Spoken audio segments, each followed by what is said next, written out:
Okey gang, sama projek Wira gerak aku ni. So Wira aku ni kan, bila buka je pintu, lampu kabin dia masih lagi warna orange standard gang. Macam kurang style lah gitu kan. Jadi aku cadang nak tukar kepada lampu putih gang. So tu lampu kabin. Dekat depan ni ada lampu bacaan pula. Ada dua, kiri dan juga kanan. Pun sama, masih lagi orange standard. So hari ni aku nak tukar dua-dua lampu ni kepada warna putih gang. Jadi aku memilih untuk guna produk dari Nakamichi gang.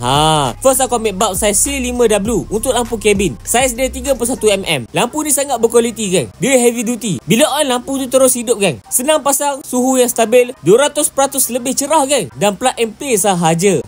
Untuk lampu bacaan pula, aku ambil saiz T10. Brand Nakamichi ni serius aku cakap memang tahan weh. Aku beli dekat TikTok shop je gang. Korang boleh tengok dekat beg kuning dekat bawah. So jom kita pasang. Okay, first kali ambil je sepanah mata lepeh. Korang cungkil je cover lampu kabin tu keluar. Lepas tu cabutkan bulb yang standard tu dan ambil bulb yang baru ni. Semua kereta memang standard saiz dia C5W 31mm gang. Untuk lampu kabin kereta, majoriti semua kereta boleh pakai. So pasang bulb LED Nakamichi dekat tempat dia. Lepas tu pasang balik cover dia tadi. Siap. Untuk lampu bacaan pula sama je. Cungkil je keluar cover dia tu. Lepas tu tarik keluar bulb T10 standard tu keluar. Senang saja gang. Okey, untuk lampu bacaan pula, kebanyakan kereta menggunakan saiz T10 tau gang. So ambil bulb Nakamichi T10 ni dan tolak je masuk dekat tempat dia. Pasang balik cover dia, ketuk-ketuk je. Dan ini dia gang hasilnya.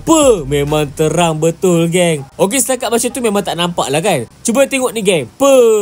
Memang cerah weh satu kereta weh. Ni kalau ada barang terjatuh ke apa kan masa gelap, memang boleh terus jumpa ni.